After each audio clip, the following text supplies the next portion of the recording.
అందరికీ నమస్కారం. ముఖ్యంగా ఈ తంబోలపల్లి నియోజకవర్గంలో ఇంత అనిశ్చితికి కారణమైన శ్రీ శంకర్ యాదవ్ గారి మీద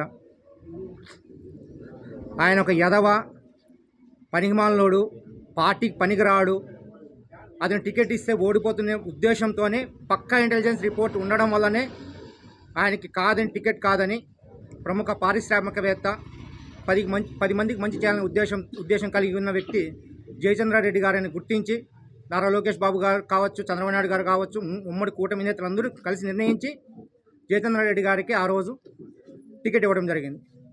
కానీ జయచంద్రారెడ్డి గారి మంచితనంతో ఆ రోజు ఎవరైతే శంకర్ యాదవ్ కావాలని సపోర్ట్ చేసినారో ఆ రోజు అందరినీ పిలిపించుకొని ఎలక్షన్కి ప్రతి ఒక్కరికి డబ్బులు ఇచ్చి మీరే ఎలక్షన్ చేయండి అని నమ్మి వాళ్ళ చేతిలో డబ్బులు పెట్టిన పాపానికి ఈరోజు కేవలం ఏం మిగిలిందంటే జయచంద్రారెడ్డి గారికి కావచ్చు, ఇక్కడ తంబోలపల్లి తెలుగుదేశం నియోజకవర్గ కార్యకర్తలకి ఓటమి, అంతకు మించిన అవమానం. ఎందుకంటే ఇంత సునామీలో కూడా 10,000 ఓట్లు అంటే 5,000 ఓట్లు సాధించుకొని ఉంటే ఈరోజు ఆయన ఎమ్మెల్యే గారు అయ్యేవారు.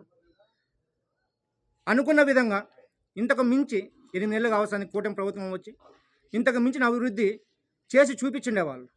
దీనికి కారణం ఎవరు అనేది నియోజకవర్గ ప్రజలందరికీ తెలుసు. ఒక్క మన టీడీపీ కార్యకర్తలకే కాదు, నియోజకవర్గ ప్రజలందరికీ తెలుసు.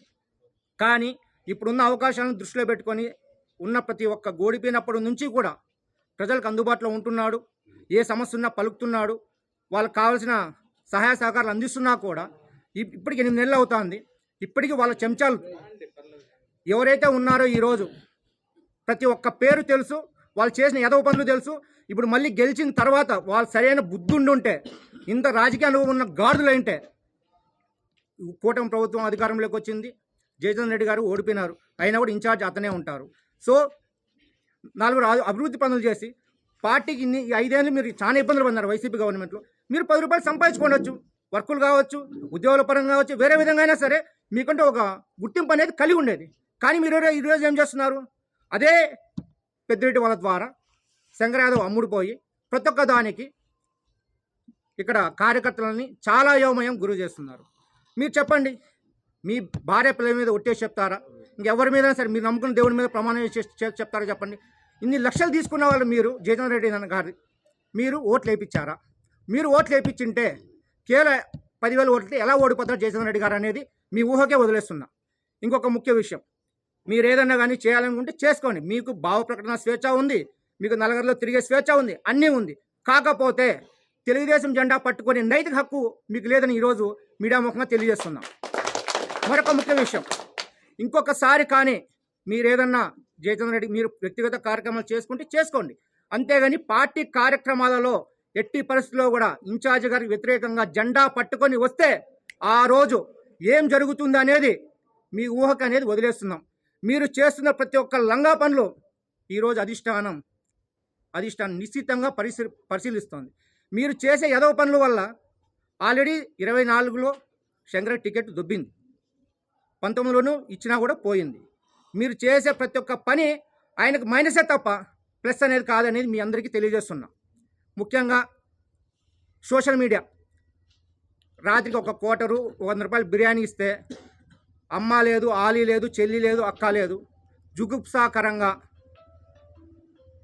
ఒక మనిషి మీద, ఒక వ్యక్తి మీద మీరు చేస్తున్న ఆ ఆరోపణలు అయితే ఏవైతే ఉన్నాయో అవి ఖచ్చితంగా ఈ సోషల్ మీడియా మీద ఖచ్చితంగా మేము లోకేష్ బాబు గారి దృష్టికి, తర్వాత చంద్రబాబు నాయుడు గారి దృష్టికి ఖచ్చితంగా తీసుకెళ్తాం. వారి మీద కఠిన చర్యలు ఎలా ఉంటాయి అంటే ఆ రోజు మీ జీవితాలు ఏంటి అనేది, మీ కుటుంబాలు ఏంటి అనేది, మీకు ఆ రోజు ఎవరు అండ వస్తారు అనేది మీరే తెలుసుకోవాలా. ఇప్పటికే చాలా టైం ఇచ్చాం, చాలా ఓపికగా ఉన్నాం. దానికి మించిన బాధ్యుడు నేనే ఎక్కువ. అయినా కూడా ఇలా ఉన్నామని అంటే కాస్త ఓపిక బట్టి ఉన్నామంతే తప్పించి వేరే మాకైతే చేతగాక ఏమి కాదు. ఒకే పార్టీ అని చెప్పి ఆలోచించినాం. ఇప్పటికైనా మీరు రావాలి, నలుగురితో కలిసి పని చేయాలి, నలుగురిలో మీరు గుర్తింపు కలగాలి, పార్టీలో మీకంటే ఒక గుర్తింపు రావాలి అనుకుంటే మీరు కలిసి రండి.